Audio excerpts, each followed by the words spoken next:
تنزيل من رب العالمين.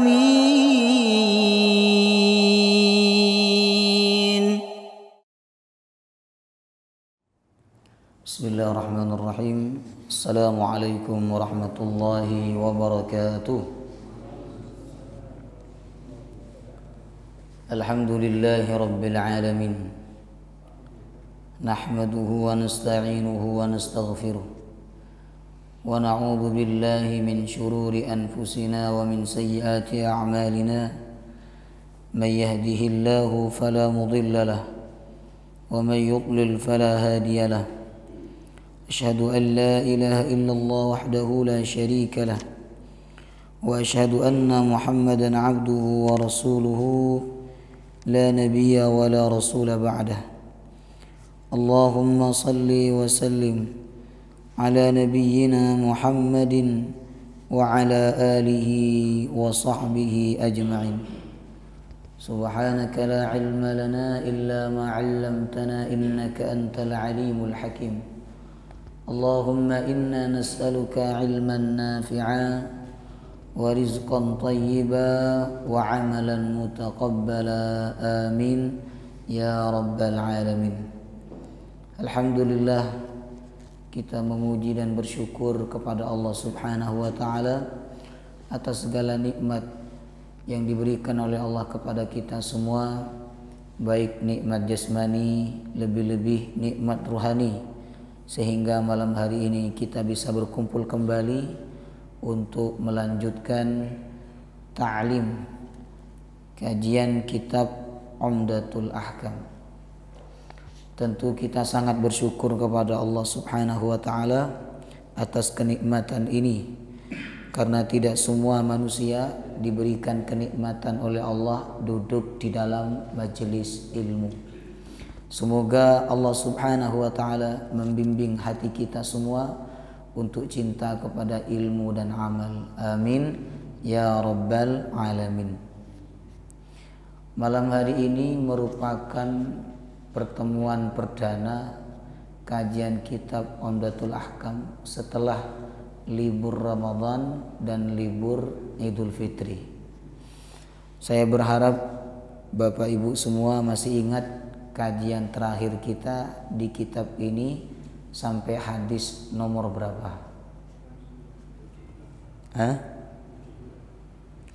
72 apa 62? 72. Di catatan saya Bapak Ibu, terakhir kajian kita sebelum Ramadan ya, yaitu akhir bab menghadap kiblat. Akhir hadis terakhir bab menghadap kiblat ya. Berarti sekarang kita masuk bab yang ke-12 ya, tentang apa? Babus sufufi, bab tentang shaf salat. Nah, ini penting untuk kita pahami dan kita ingat betul, karena setiap kita sholat berjamaah kita tidak lepas dari yang namanya shaf ya. Maka jamaah rahimakumullah, malam hari ini kita akan membahas bab tentang shaf salat. Insyaallah kita akan selesaikan semua hadis di bab ini ya. Hanya ada 4 hadis Bapak Ibu ya. Semuanya bicara tentang shaf salat. Shaf artinya secara bahasa barisan. Jadi segala bentuk barisan, apakah barisan pramuka, barisan perang, barisan apa saja, itu bisa disebut dengan istilah shaf ya. Barisan sepeda motor juga bisa disebut dengan shaf. Nah, sedangkan shaf salat berarti barisan di dalam salat. Ketika bicara barisan berarti ini merujuk kepada salat berjamaah. Jamaah rahimakumullah.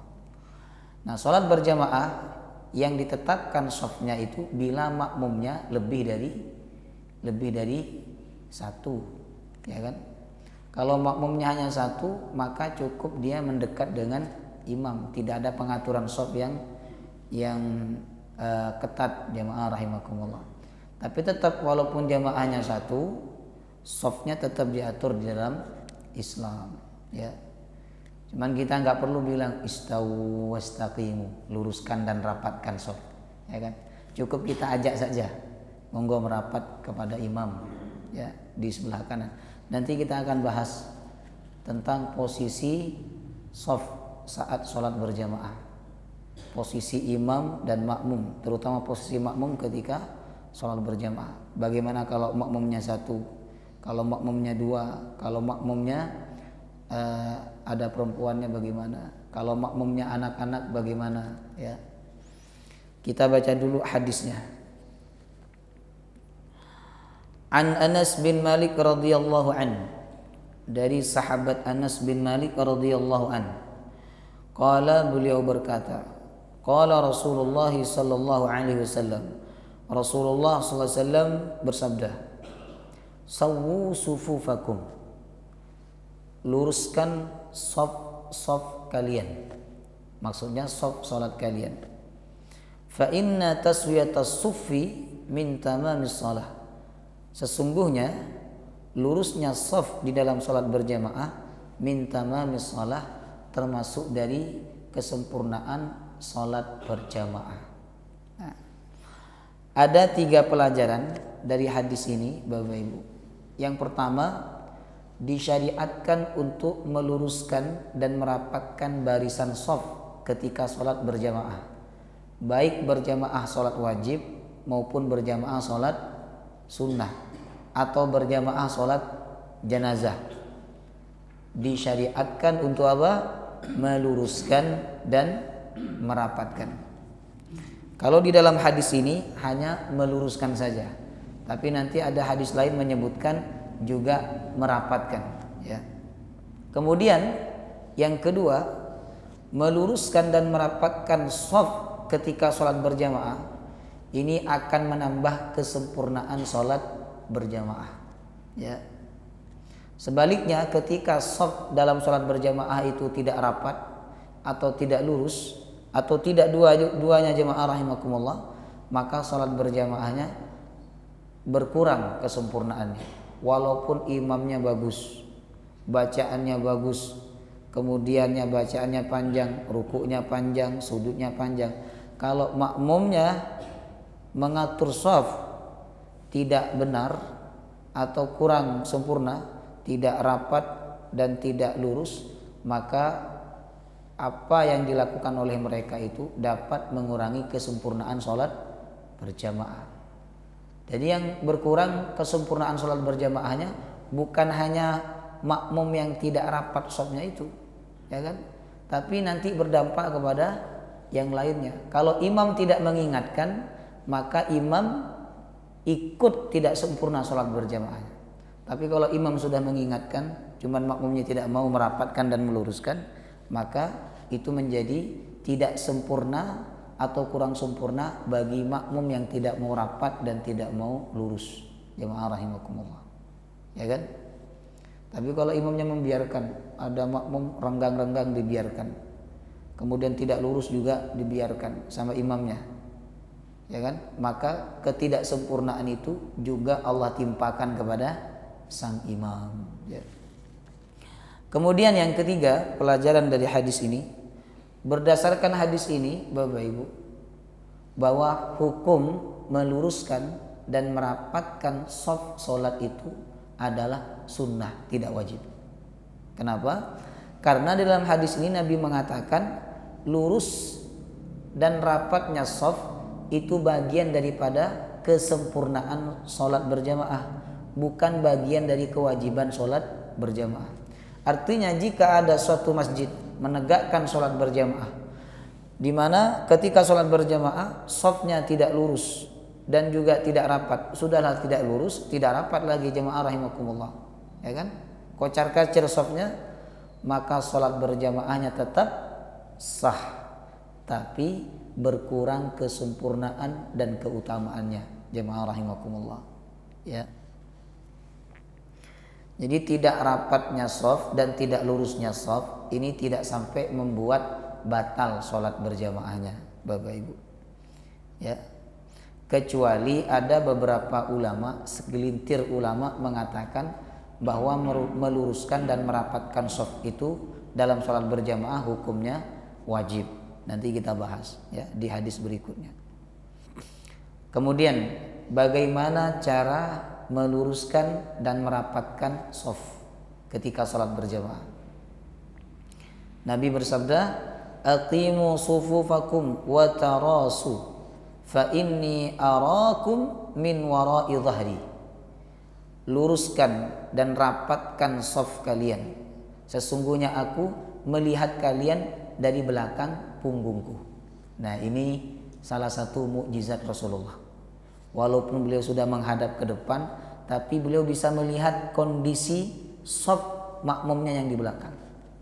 Padahal di zaman Nabi nggak ada CCTV, nggak ada keramik yang memantulkan cahaya, Bapak Ibu. Tapi Nabi bisa melihat bagaimana kondisi shaf para sahabat.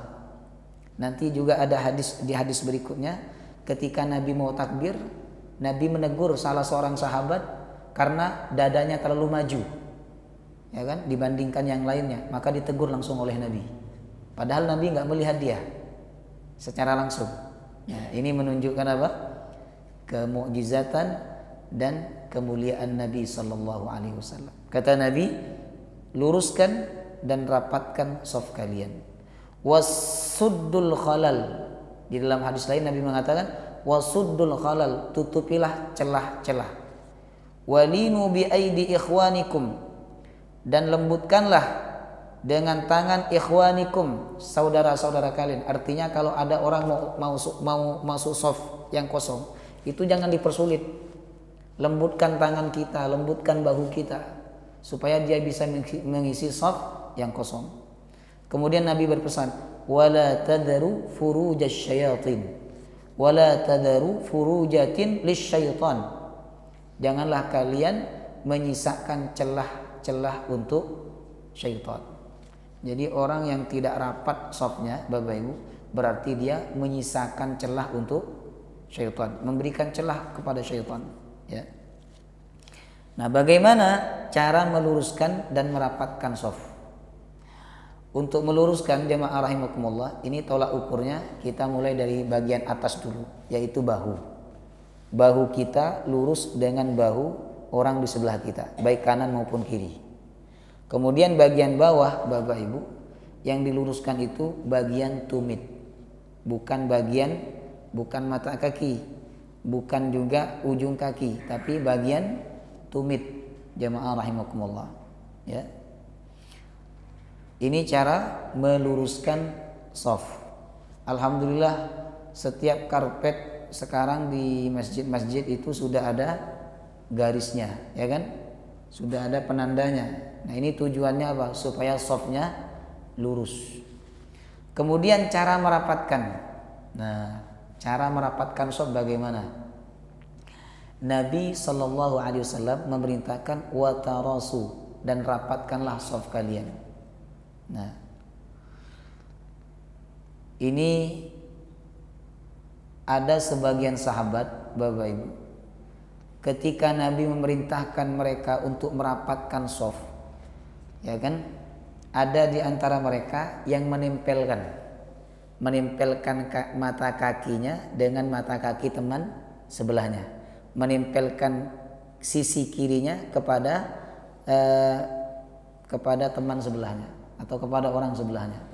Ini perbuatan sebagian sahabat, bukan semua sahabat. Apakah menempelkan kaki itu perintah dari Nabi? Bukan, ya. Jadi menempelkan kaki ketika sholat berjamaah itu sebenarnya bukan perintah Nabi. Itu ijtihadnya sebagian sahabat, ya kan. Nabi hanya memerintahkan apa tadi? Meluruskan dan merapatkan, bukan luruskan dan tempelkan buatan. Makanya ulama mengatakan menempelkan kaki ketika sholat berjamaah itu tidak sunnah. Itu hanya ijtihad sebagian sahabat.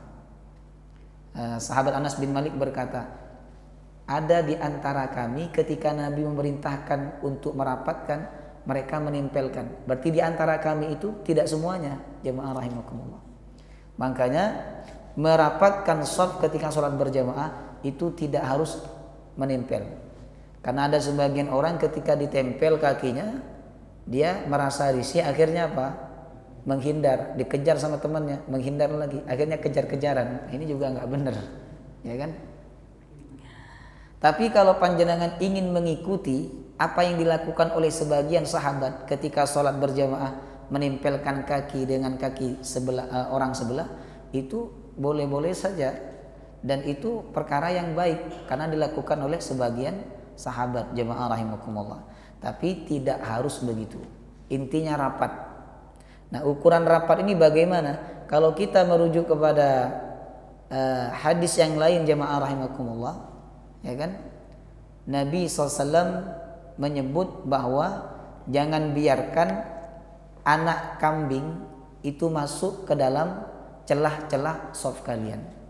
Nah, jadi ukuran rapat itu sekiranya anak kambing tidak bisa masuk antara kaki kita dengan kaki orang di sebelah kita.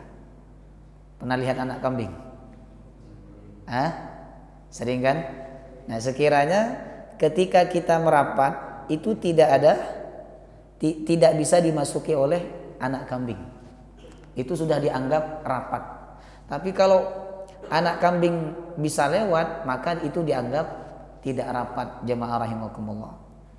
Nah, tidak rapat ini belum tentu shafnya putus, ya kan? Nah, ada tidak rapat tapi shafnya tidak putus. Ada tidak rapat dan shafnya putus. Nah, shaf yang tidak rapat dan dianggap putus, jemaah rahimakumullah, itu menurut sebagian pendapat ulama bila jaraknya antara orang sebelah kanan dengan sebelah kirinya atau dengan sebelahnya lagi ya, itu sekitar 1,83 meter. Jauh ya. Itu dianggap shafnya terputus. Dan yang bersangkutan dianggap sholat sendirian. Paham? Tapi sholatnya tetap sah, jemaah rahimakumullah. Ya. Paham? Nah, jadi merapatkan shaf ketika sholat berjamaah itu hukumnya sunnah, tidak wajib. Ya. Adapun cara merapatkan, intinya rapat tidak harus menempel. Tapi kalau panjenengan ingin menempelkan dengan kaki orang sebelahnya, la ba'sa.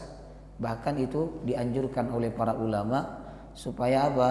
Supaya bisa mengikuti apa yang dilakukan oleh sebagian sahabat. Ya.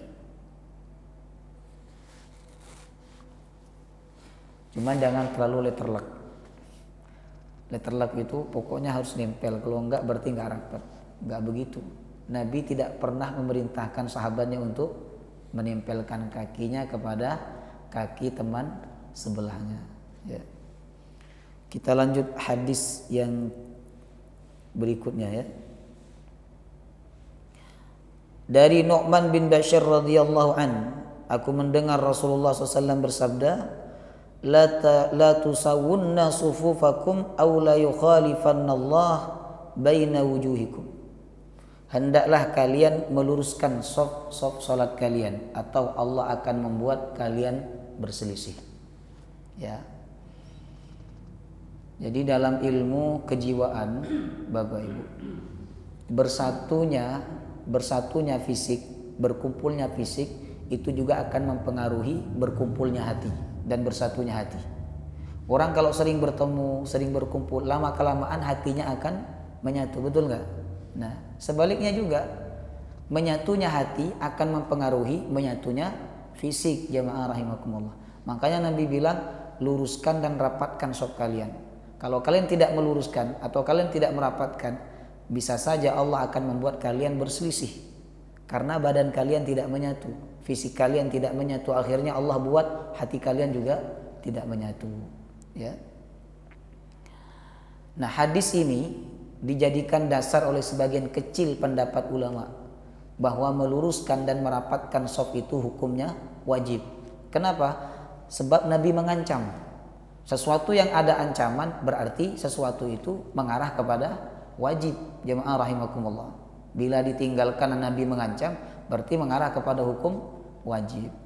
Namun pendapat mayoritas ulama mengatakan meluruskan dan merapatkan shaf hukumnya sunnah. Bila ada dua pendapat antara minoritas dengan mayoritas, maka tentu kita ambil pendapat mayoritas yang mengatakan bahwa meluruskan dan merapatkan shaf itu hukumnya sunnatun muakkadah, sunnah yang amat sangat dianjurkan. Orang yang tidak melakukan lurus dan rapat ketika sholat berjamaah, dia hanya dikenakan hukum makruh, kebalikan dari sunnah. Meskipun Bapak Ibu hukumnya tidak wajib, menurut mayoritas ulama ya, meskipun hukumnya tidak wajib, tapi tidak merapatkan dan tidak meluruskan shaf ketika sholat berjamaah ini ada dampaknya.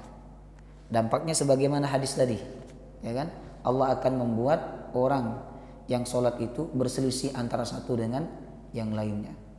Kalau kita merujuk kepada hadis lain, ya kan, terdapat dampak yang lain ketika kita tidak meluruskan dan tidak merapatkan shaf saat sholat berjamaah, yaitu kita telah membiarkan celah untuk syaitan.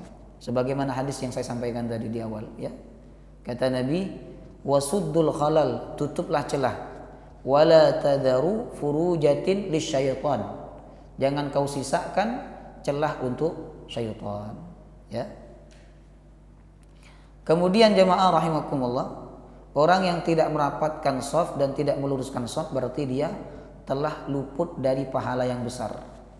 Karena Nabi SAW mengatakan, innallaha wa malaikatahu yusalluna 'alal ladzina yasiluna as-sufuf wa man sadda furjatan rafa'ahu Allahu biha darajah. Sesungguhnya Allah dan para malaikatnya bersolawat memuji orang-orang yang menyambung shaf dalam salat dan menutup celah.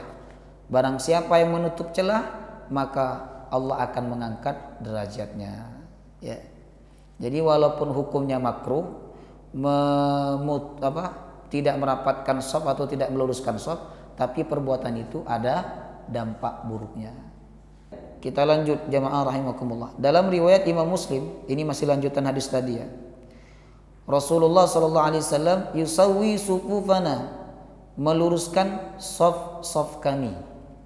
Jadi dalam hadis riwayat Imam Muslim, Nabi itu tidak hanya nyuruh luruskan dan rapatkan shaf, tapi Nabi langsung memegang badannya sahabat diluruskan oleh Nabi. Nah, ini Nabi punya hak. Karena apa? Nabi pemimpin, Nabi khalifah.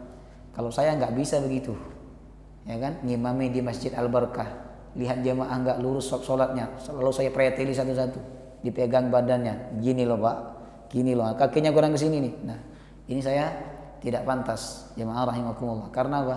Saya bukan khalifah, saya bukan pemimpin. Makanya yang paling sunnah menjadi imam sholat itu siapa? Pemimpin, Bapak Ibu, ya kan? Cuman masalahnya pemimpinnya nggak berjamaah. Jangankan jadi imam, jadi makmum aja nggak, jamaah rahimakumullah. Dan rata-rata pemimpin kita ini nggak bisa ngaji, rata-rata, nggak semuanya, ya kan?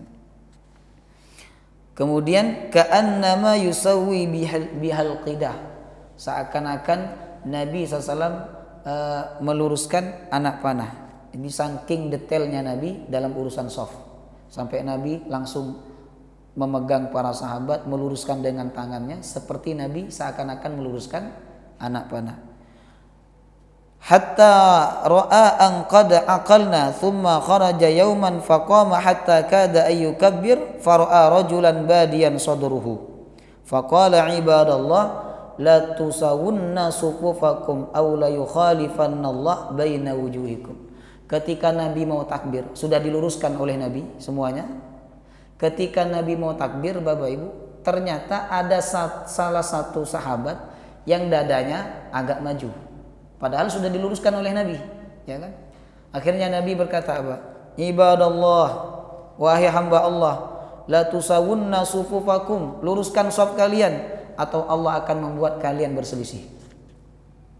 Inilah tadi yang saya bilang bahwa Nabi itu walaupun sudah menghadap ke depan, tapi Nabi masih bisa melihat orang yang di belakang ketika sholat berjamaah. Padahal di zaman Nabi tidak ada CCTV, nggak ada kaca yang memantul. Ini bagian daripada mukjizat Nabi Sallallahu Alaihi wasallam, Bapak Ibu. Kemudian kita lanjut hadis 77 ya. Nanti baru kita bahas posisi shaf ketika salat berjamaah. Anas bin Malik radhiyallahu an, anna jaddatahu, sesungguhnya neneknya Anas bin Malik yang bernama Mulaikah. Anas bin Malik punya nenek namanya siapa? Mulaikah. Saya langsung aja bacakan terjemahannya. Beliau Mulaikah mengundang Rasulullah untuk makan di rumahnya yang sudah dibuatkan oleh neneknya memang untuk Rasulullah. Maka Rasulullah SAW memakan makanan tersebut. Kemudian setelah selesai makan, Rasulullah berkata kepada Anas dan kepada orang-orang yang ada di rumah itu, "Qumu fali usalli lakum." Berdirilah, aku akan melaksanakan sholat bersama kalian. Maka Anas kemudian berdiri. Lalu beliau membersihkan tikar yang sudah berwarna hitam. Tikar kan dari anyaman, Bapak Ibu. Tikar anyaman itu hitam mungkin karena sering diduduki dan tidak dibersihkan. Maka sama Anas bin Malik dibersihkan dengan air. Setelah itu Rasulullah SAW dipersilakan sholat. Kemudian sholatnya beliau diikuti oleh Anas bin Malik. Di dalam hadis ini kemudian satu anak yatim, dan shaf paling belakang adalah neneknya Anas bin Malik ya. Kemudian Rasulullah sholat bersama kami, kata Anas, raka'ataini, 2 rakaat. Setelah selesai sholat Rasulullah kemudian pulang, Bapak Ibu. Kalau di dalam riwayat Imam Muslim, jamaah rahimakumullah, Rasulullah hanya sholat bertiga, Rasulullah, Anas dan neneknya. Ada yang menyebut ibunya. Jadi waktu itu Nabi dalam riwayat Imam Muslim sholat bersama Anas dan ibunya. Anas di dekat Nabi, sedangkan ibunya di belakang Nabi Sallallahu Alaihi Wasallam. Nah, di dalam hadis ini jamaah rahimakumullah ada paling tidak 5 pelajaran yang dapat kita ambil. Pertama, dianjurkan mengundang atau memberi makan kepada orang soleh. Ini kebiasaannya para sahabat. Jadi kalau mereka masak, mereka akan masak lebih, Bapak Ibu. Kemudian mereka siang-siang biasanya ngundang Nabi makan di rumahnya. Karena mereka tahu kadang Nabi nggak makan seharian, sebab tidak ada makanan di rumah. Nabi pernah keluar rumah mengeluh kelaparan. Jemaah rahimakumullah. Nah, maka para sahabat biasanya mengundang Nabi makan di rumahnya. Atau kalau enggak, mereka mengantarkan makan ke rumah Nabi. Nah, ini petunjuk bahwa memberi makan orang soleh itu sesuatu yang dianjurkan. Kenapa? Ketika makanan itu masuk kepada perutnya orang soleh, maka menjadi tenaga itu pasti digunakan untuk kebaikan. Jemaah rahimakumullah. Paham ya? Nah, ketawa panjenengan. Ini saya tidak minta panjenengan ngundang saya makan atau neraktir saya, buatan. Ya kan, saya bukan orang soleh, tapi belajar menjadi orang soleh. Jemaah rahimakumullah. Ya kan? Artinya kalau kita ketemu sama orang soleh, ada orang soleh datang ke rumah kita, atau kita datang ke rumah orang soleh, itu jangan sampai tangan kosong. Bawa makanan, bawa ayam goreng kah, bawa ayam bakar kah, diantarkan ke rumahnya, bawa. Kenapa? Supaya makanan itu menjadi tenaga, apalagi menjadi daging. Maka selama daging itu ada di dalam tubuhnya orang soleh tersebut, dia gunakan untuk sholat, dia gunakan untuk dakwah, dia gunakan untuk ngaji. Panjenengan yang ngasih makan itu dapat pahala yang terus mengalir. Subhanallah. Ya. Kemudian jemaah rahimakumullah, pelajaran yang kedua, diharuskan untuk memenuhi undangan seseorang, walaupun yang mengundang itu adalah orang miskin. Neneknya Anas ini memang keturunan orang miskin. Anas bin Malik itu, mulai dari ibunya, neneknya, itu semuanya orang miskin. Tapi ketika Nabi diundang oleh mereka makan di rumahnya, Nabi datang. Artinya apa? Memenuhi undangan itu jangan lihat siapa yang mengundang. Ya kan? Oh nanti yang mengundang, oh kayaknya makanannya nggak enak ini, nggak usah datang deh. Itu bukan akhlak Nabi. Justru Nabi lebih sering diundang oleh orang miskin dibandingkan orang kaya. Dan Nabi selalu datang. Ya, memakan hidangan yang disediakan oleh mereka, Bapak Ibu. Ya kan? Jadi mau diundang orang kaya atau orang miskin, datang. Termasuk juga ustadz-ustadz. Oh, yang undang orang kaya datang, yang undang orang miskin ada alasan.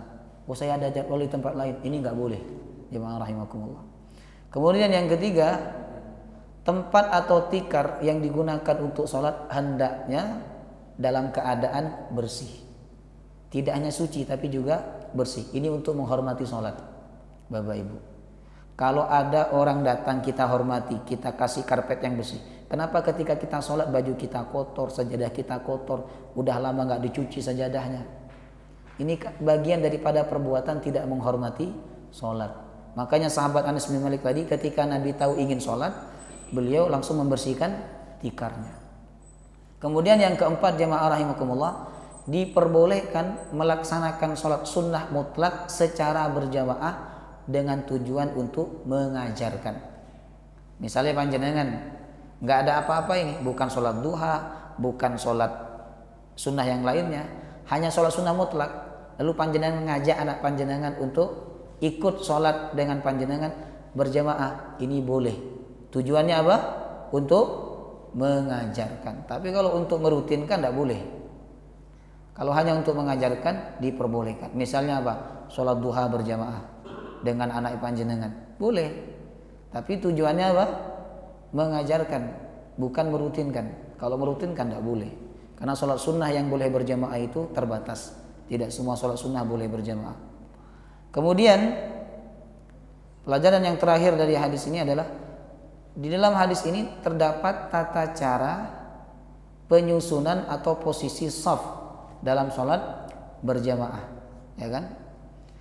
Nah, yang pertama Bapak Ibu, bahwa ketika Nabi SAW salat berjamaah bersama Anas, kemudian anak yatim itu kan berarti belum baligh, ya toh? Dan bersama neneknya, ini posisinya Anas bin Malik sejajar dengan anak yatim. Sedangkan posisi neneknya berada di belakang. Ini dalilnya apa? Menunjukkan apa ini? Menunjukkan bahwa anak yang belum baligh boleh satu shaf dengan orang dewasa. Walaupun dia di shaf depan, boleh. Jemaah rahimakumullah. Paham? Jadi besok-besok kalau ada orang bilang anak-anak tidak boleh di depan, harus di belakang. Nah, berarti dia kurang jauh ngaji hadisnya. Kata orang kurang jauh ngopinya. Adapun hadis yang menyebutkan laki-laki yang dewasa berada di depan sedangkan anak-anak di belakang, itu hadisnya dhaif. Hadisnya lemah, tidak bisa dijadikan landasan hukum. Jadi ini hadis sahih, ini hadis Bukhari. Ketika Anas bin Malik sholat dengan anak yatim menjadi makmum Nabi, mereka sejajar, ya kan? Tidak, urutannya bukan Anas, Nabi, Anas, anak yatim, ibunya atau neneknya, bukan begitu. Tapi posisinya sejajar. Jadi anak yang belum balik seperti anaknya Pak Agus ini, diam di shaf depan, berdiri di shaf depan, boleh, jemaah rahimakumullah. Tidak harus diam di shaf belakang, ya. Kemudian ada beberapa hal yang panjenengan harus ketahui mengenai posisi imam dan makmum, ya. Kalau makmumnya hanya satu, maka posisinya sejajar dengan imam, kecuali dalam mazhab Syafi'i. Dalam mazhab Syafi'i harus mundur sedikit. Jadi kakinya jangan sampai sejajar, mundur sedikit dalam mazhab Syafi'i supaya beda mana imam mana makmum. Tapi dalam pendapat jumhur ulama mengatakan sejajar, Bapak Ibu. Ya, kenapa? Karena sholat berjamaah itu artinya berjamaah, bersatu, ya berkumpul, makanya sejajar, jemaah rahimakumullah. Ya, kemudian kalau makmumnya dua atau lebih, maka berdiri persis di belakang imam, ya kan? Persis di belakang imam. Kemudian apakah boleh sholat di samping imam? Boleh, kalau tidak ada tempat lagi, ya kan? Kalau tempatnya terbatas, boleh, Bapak Ibu. Jika makmumnya seorang perempuan dan imamnya laki-laki, maka makmum perempuan itu persis di belakang imam, bukan di samping, beda dengan laki-laki, ya. Makanya penyusunan shaf di sini ini kurang benar ini. Shaf ini harusnya shaf yang di perempuan itu bukan di samping, bukan di samping imam, tapi persis di belakang imam dan di belakang makmum laki-laki. Nah, ini bisa dirubah di belakang. Nah, padahal jemaah laki-lakinya tidak terlalu banyak. Kecuali jemaah laki-lakinya terlalu banyak. Ini kalau taruh di belakang nanti mengurangi shaf yang laki-laki misalnya. Maka boleh dijadikan seperti ini. Tapi kalau laki-lakinya masih bisa ditampung dengan shaf yang ada, maka shaf perempuan harus di belakang laki-laki. Jemaah rahimakumullah. Sebagaimana hadis bahwa sebaik-baiknya shaf laki-laki itu di depan dan sebaik-baiknya shaf perempuan di belakang. Tapi hadis ini bunyinya dulu di zaman Nabi. Di zaman Nabi itu enggak ada tirai, enggak ada penghalang. Jadi ada sahabat maunya shaf belakang. Kenapa? Supaya ketika ruku bisa lihat perempuan. Jadi bisa gini. Makanya sama Nabi, laki-laki yang paling afdal shaf paling depan. Perempuan yang paling belakang. Nah, sekarang sudah ada tirai, sudah ada penghalang, maka kembali kepada hukum asal, Bapak Ibu. Hukum asalnya apa? Shaf yang paling baik adalah di depan. Nah, sehingga bagi wanita zaman sekarang jika sholat di masjid, tetap shaf yang paling baik itu di depan, bukan di belakang, karena sudah ada penghalang. Jemaah rahimakumullah. Paham ya? Kalau imamnya perempuan, makmumnya juga perempuan, jemaah rahimakumullah, berapapun jumlah makmumnya, maka imam itu sejajar dengan makmum. Ya, ini supaya mereka terlihat lebih tertutup. Ini makmum, ini imam, ini makmum, ya kan? Maka sejajar. Berapapun jumlah makmumnya, maka imam perempuan itu sejajar dengan makmumnya. Paham ya? Nah,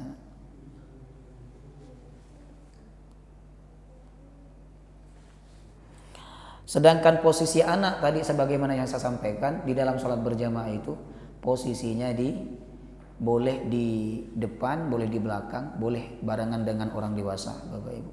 Tapi jangan di belakang imam persis.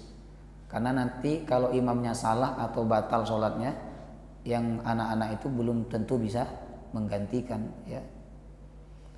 Kemudian jemaah rahimakumullah, shaf yang terputus dengan tiang. Bolehkah kita sholat di sampingnya tiang? Antara kita dengan orang sebelah kita ada tiang yang membatasi. Nah, ini ulama beda pendapat. Ada yang membenci kalau shaf itu terputus karena tiang. Ada yang membolehkan, jemaah rahimakumullah. Ini berbeda pendapat. Makanya ada masjid kan, kalau di shaf itu ada tiangnya, nggak digunakan untuk sholat berjamaah. Dia ngambil shaf yang belakang. Tapi ada masjid juga ketika di shaf itu ada tiangnya, tetap dia gunakan untuk sholat berjamaah, ya kan? Ini hanya perbedaan pendapat di kalangan para ulama. Kalau panjenengan mau pakai shaf sebelahnya tiang, boten nopo-nopo, karena ada ulama yang membolehkan. Karena tiang tidak memutus shaf. Tapi ada ulama yang mengatakan tidak boleh, dibenci, karena tiang itu dianggap memutus shaf, jamaah rahimakumullah. Ya. Kemudian bagaimana orang yang sholat di kursi, ya, bershaf bersama jamaah. Orang yang sholat di kursi itu tidak harus berada di shaf paling samping atau tidak harus berada di shaf paling belakang. Dia punya hak juga untuk mendapatkan keutamaan shaf depan, Bapak Ibu. Ya, paham? Nah, untuk orang yang sholat di kursi, jamaah rahimakumullah, maka kursi itu yang sejajar dengan orang sebelahnya adalah punggungnya, ya, bukan kakinya, tapi punggungnya sejajar dengan orang di sebelahnya. Kalau dia bisa berdiri tapi dia nggak bisa ruku, kalau ruku kakinya sakit, kalau sujud kakinya sakit, maka ketika sholat dia tetap wajib sholat berdiri. Lalu ketika rukunya baru duduk di kursi. Nah, kursinya nanti taruh di mana? Ketika dia berdiri itu posisinya sejajar dengan makmum sebelahnya dia, kanan kirinya sejajar. Nah, berarti kursinya taruh di mana ini? Di belakang, di belakangnya dia. Nanti ketika dia mau duduk, saat mau ruku, kemudian dia duduk, ya, tinggal ditarik kursinya. Nah, sehingga saat itu kakinya maju, punggungnya lurus dengan punggung orang sebelahnya. Paham ya? Nah, kemudian manakah yang didahulukan? Mengisi shaf sebelah kanan terlebih dahulu atau shaf yang paling dekat dengan imam? Ya. Ini masjid banyak yang punya pilihan beda-beda, Bapak Ibu. Ada masjid itu memerintahkan makmumnya untuk isi sop kanan dulu. Jadi ada makmum masbuk datang 10 orang, semuanya 10 orang itu di kanannya imam, kiri masih kosong. Kenapa? Ada hadis menyebutkan bahwa sop yang paling baik itu sebelah kanan imam. Bahkan Allah dan para malaikatnya bersalawat kepada orang yang berada di sop sebelah kanan imam. Tapi pendapat kedua mengatakan, jemaah rahimakumullah, yang paling baik itu yang paling dekat dengan imam. Bukan masalah kanan kirinya, tapi yang paling dekat dengan imam. Kalau di kiri tapi lebih dekat dengan imam, berarti lebih baik ambil saf kiri dibandingkan saf kanan. Nah, kalau saya memilih pendapat yang kedua, yang mengatakan yang paling dekat jaraknya dengan imam, jemaah rahimakumullah. Ya. Kita lanjut hadis berikutnya, jemaah rahimakumullah. An Abdullah bin Abbas radhiyallahu anhuma, dari Abdullah bin Abbas radhiyallahu anhuma qala bittu 'inda khalati Maimunah, aku pernah bermalam di rumah bibiku yang bernama Maimunah. Lalu Nabi sholat malam, kemudian aku pun ikut sholat malam, tapi waktu itu aku berdiri di samping kirinya Rasulullah. Maka saat itu Rasulullah SAW langsung mengambil kepalaku, memegang kepalaku dan memindahkan aku ke sebelah kanan. Nah, ini boleh. Jadi boleh melakukan gerakan untuk kemaslahatan sholat. Misalnya panjenengan sholat sendiri, kemudian ada orang yang bermakmum kepada panjenengan dan orang itu berdirinya di sebelah kiri, maka panjenengan boleh menarik dia dengan tangan kiri panjenengan untuk pindah ke sebelah kanan. Karena yang sholat bersama Nabi ini anak-anak, ya, ini belum dewasa, masih anak-anak, jemaah rahimakumullah, maka sama Nabi dipegang kepalanya, dipegang kemudian dipindahkan sebelah kanan. Tapi kalau kita jadi imam yang ada di samping kita itu orang dewasa, ya jangan begitu, nanti bisa jadi masalah. Dikasih kode aja, ya kan, untuk pindah ke sebelah kanan, Bapak Ibu. Itu cara mengatur shaf sholat ketika makmumnya sendiri, berdiri persis di samping imam, jemaah rahimakumullah, ya.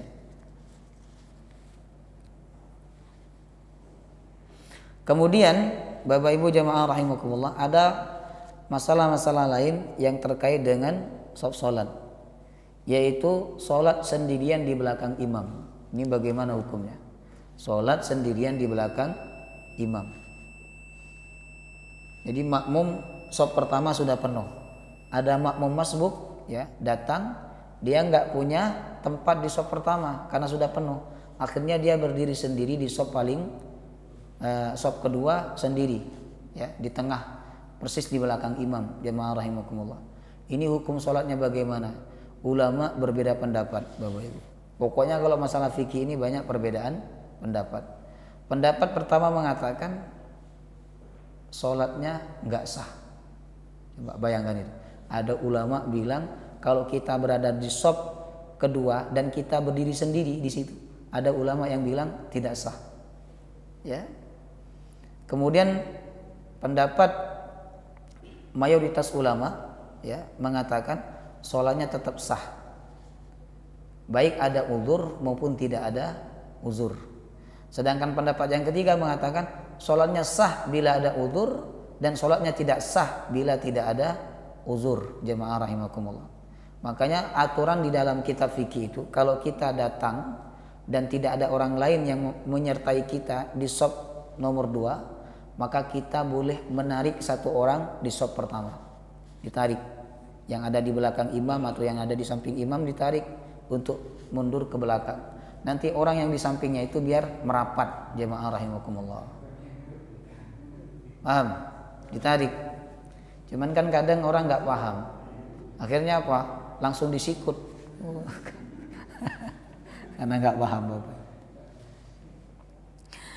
Kemudian permasalahan lain tentang shaf, apakah anak yang belum tamyiz? Belum tamyiz itu belum bisa dibilangin. Jangan lari-lari tapi tetap lari-lari di masjid. Ya. Jangan ramai, tetap ramai di masjid. Bahkan kadang imamnya diikutin. Makanya saya kalau masjid Bapak Ibu banyak anak kecilnya, saya malas baca surat pendek. Karena diikutin sama mereka. Wadduha wadduha diikutin. Akhirnya saya ambil surat panjang. Kan mereka nggak hafal jemaah. Saya kesel kemarin sholat Jumat di Jalan Mawar, ya kan? Saya baca Al-Fatihah itu dari awal sampai akhir diikutin. Ya Allah, ini anaknya siapa? Akhirnya saya ambil surat panjang. Kalau saya ambil Sabihis, saya takut nanti diikutin juga. Saya ambil surah panjang Bapak Ibu. Akhirnya dia diam.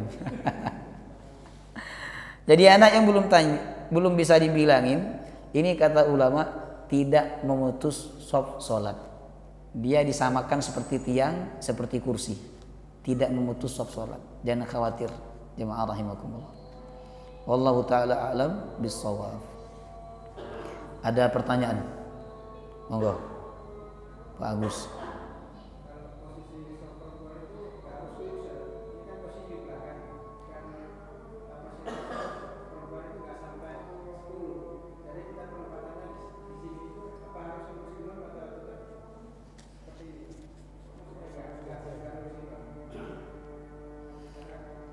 Yang lebih afdal itu persis di belakang imam perempuan itu. Jadi kalau imamnya makmumnya satu perempuan, itu bukan di samping, di belakang samping kanan atau kiri, tapi di belakang persis. Ya, persis di belakang imam. Nah, ini sebenarnya sudah di belakang. Tapi tidak lurus. Harusnya di belakang itu lurus yang paling sempurna. Nah, yang paling sempurna lurus.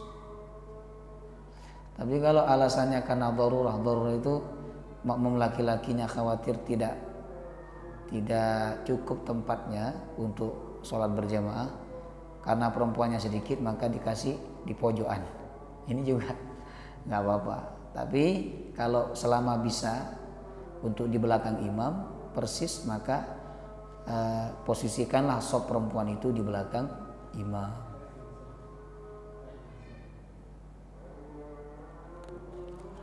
Monggo yang lain. Nah, silakan. Di sebagian masjid itu ada shaf yang sebelah, tapi tetap pakai tirai. Itu yang shaf yang perempuan sebelah, tapi ada belakang tirai. Baik. Kalau shaf laki-laki sejajar dengan perempuan, ya kan, walaupun dihalangi dengan tirai, Bapak Ibu, ini kan tirai berarti kan hukumnya sama dengan tiang tadi. Tiang bukan pemutus shaf menurut sebagian pendapat ulama, ya kan? Arti kalau hanya dihalangi dengan tirai, itu sama saja laki-laki dengan perempuan sejajar. Jemaah rahimakumullah. Ini tidak boleh. Walaupun ini tidak sampai membatalkan sholat berjamaah. Tapi ini perkara yang dilarang oleh syariat, karena shaf laki-laki itu tidak boleh sejajar dengan perempuan, ya. Makanya masjid-masjid takmir itu perlu ngaji fikih supaya pengaturan shaf salat berjamaah sesuai aturan yang telah diajarkan oleh Allah dan Rasulnya dan ditetapkan oleh para ulama, ya kan. Wallahu ta'ala alam.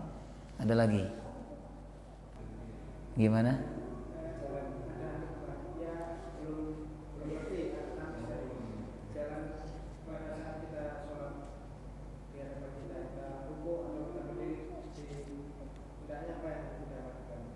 Oh, baik. Ada babnya nanti di sini ya.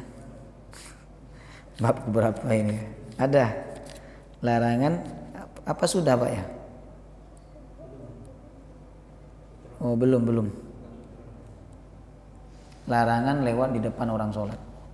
Kalau dia orang dewasa, orang yang paham, kata Nabi lebih baik menunggu 40 tahun dibandingkan lewat di depan orang sholat, karena dosanya sangat besar. Tapi kalau anaknya itu anak yang belum tamyiz, belum susah dibilangin, kemudian lari-lari di depan orang sholat, apa yang orang tua harus lakukan jemaah rahimakumullah? Nah, maka Ada sebagian ulama mengatakan anak itu kalau belum usia 7 tahun nggak boleh dibawa ke masjid. Kenapa? Karena dia susah dibilangin masih, dan dia tidak ada perintah untuk disuruh sholat kan?